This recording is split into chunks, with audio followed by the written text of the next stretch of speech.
야곱은 애굽의 왕 앞에서 자신의 삶을 나그네의 삶이라고 표현하였습니다. 또한 험악한 삶이라고 소개하기도 하였지요. 그러나 그의 인생의 마지막에서는 하나님께 복 받은 삶이었다라는 것을 고백하고 있습니다. 그리고 그 복을 요셉의 아들들에게 유산으로 전해주고 있지요.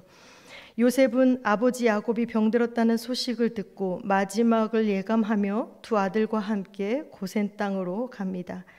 요셉의 두 아들을 데리고 간 것은 당시 관례대로 임종 전에 할아버지의 마지막 축복을 받게 하기 위함이었습니다.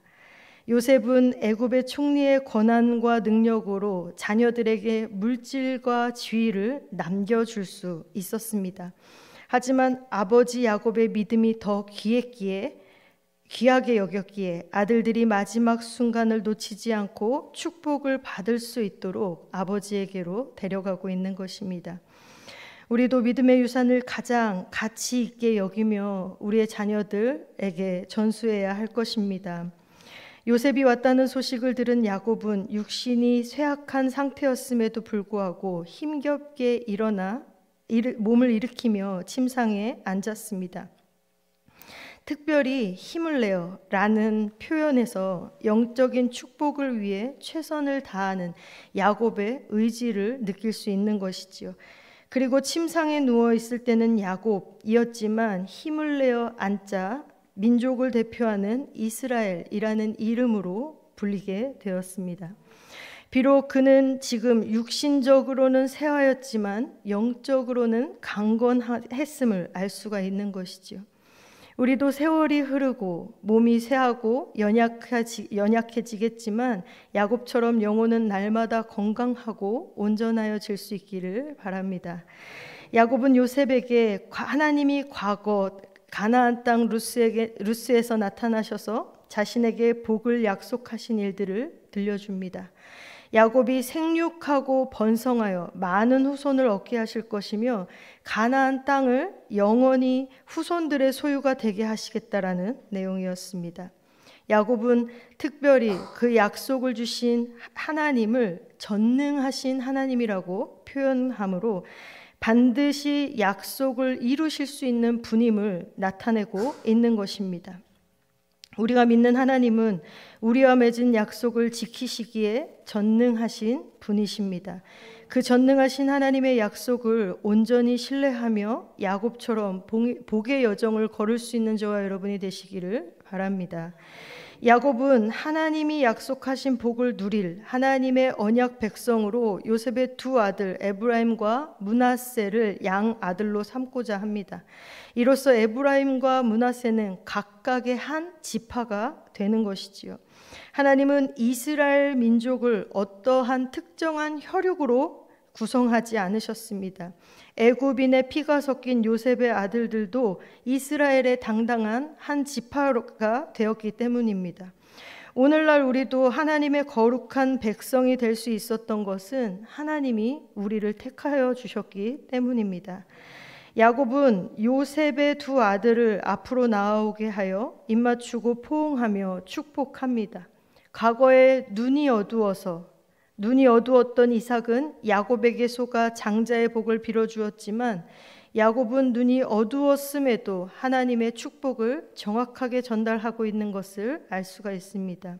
비록 육신의 눈은 어두워져 갔지만 자신으로 인해 벌어졌던 과오를 되풀이하지 않기 위해서, 반복하지 않기 위해서, 다음 세대들에게 반복하여 전해지지 않기 위해서 영적인 눈을 명확하게 뜨고 있었던 것입니다.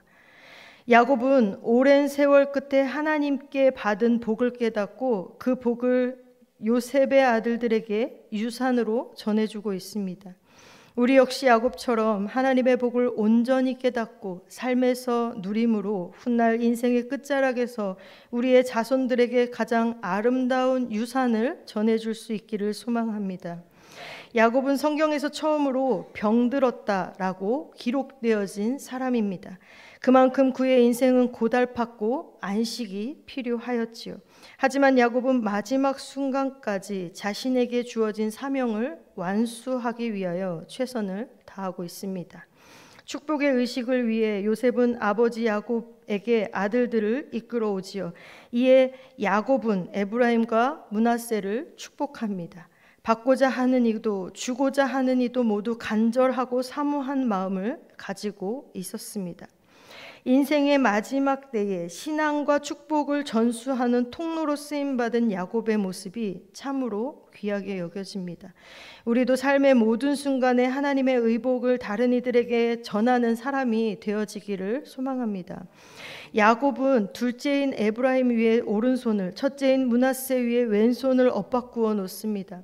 므낫세가 아닌 에브라임을 더 크게 축복하시는 하나님의 뜻을 발견하였기 때문이지요. 우리는 하나님의 섭리를 읽고 볼 수 있어야 합니다.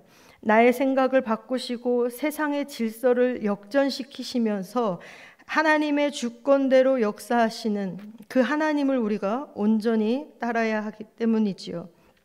야곱은 요셉의 아들들을 축복하며 그것이 아브라함과 이삭으로부터 이어진 하나님의 축복임을 가르쳐주고 있습니다. 아브라함과 이삭 그리고 야곱 자신이 하나님과 언약을 맺음으로 하나님과 동행했고, 이제는 요셉의 아들들이 그 하나님의 언약의 당사자가 되었음을 말하고 있는 것입니다. 요셉의 아들들은 애굽인 어머니에게서 태어났고 애굽인의 문화 속에서 살았기에 정체성의 정립이 필요했을 것입니다.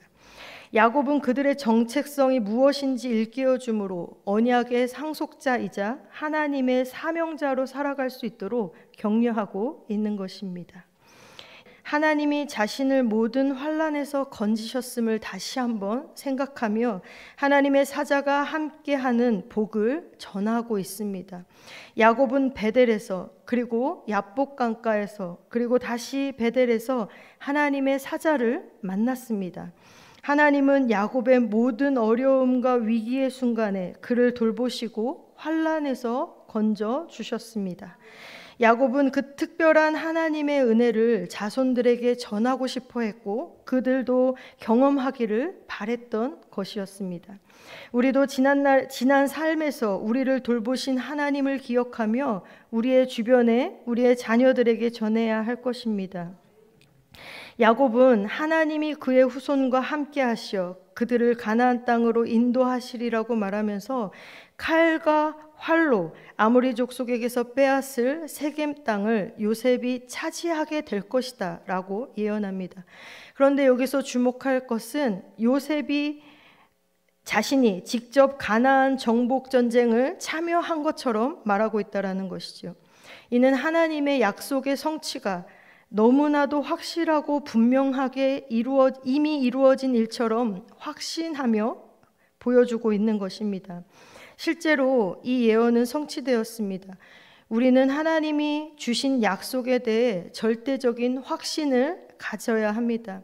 그 확신 속에서 살 때 우리는 흔들림이 없는 하나님의 사명자로서 살아갈 수 있게 되는 것입니다. 야곱은 하나님께 택함받은 자로서 하나님의 언약을 최고의 가치로 두고 마지막까지 최선을 다하는 삶을 살았습니다.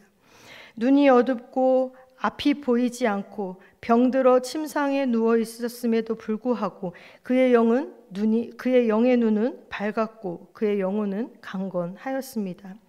진정 우리도 야곱처럼 남은 평생을 하나님께서 맡기신 사명에 따라 최선을 다하는 삶을 살아가실 수 있기를 바랍니다.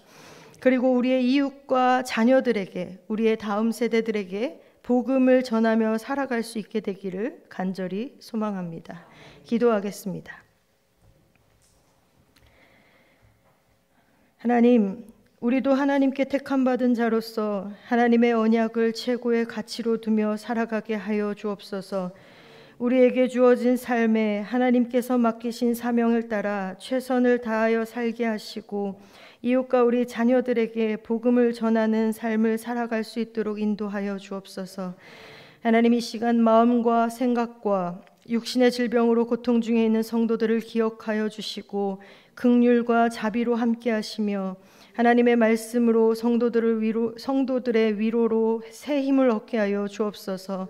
치료하시는 하나님의 능력을 경험하고 고백하는 삶이 되게 하여 주옵소서. 무엇보다도 하나님이 함께 하시기에 마음과 생각과 육신의 삶의 자리가 에덴이 될 수 있도록 인도하여 주시고 천국이 되게 하여 주옵소서. 이 22명의 몽골 단기 선교사들을 기억하여 주셔서 밟는 땅이 하나님의 나라가 되게 하시고 걷는 걸음으로 복음을 전할 수 있도록 인도하여 주옵소서. 또한 오늘부터 시작되는 청년부 수련회에도 함께 하시어 하나님을 더 가까이 배우고 만나는 귀한 시간 되게 하여 주옵소서. 이 시간 정성을 다하여 1000번째 예물을 하나님 앞에 올려드립니다. 받은 은혜와 사랑에 감사하여서 마음의 소원을 담아 드리는 귀한 예물을 하나님이 기쁘게 받으시고 하나님의 공급하시고 돌보시는 은혜를 더욱더 누리게 하여 주옵소서. 감사드리며 예수님의 거룩하신 이름으로 기도합니다. 아멘.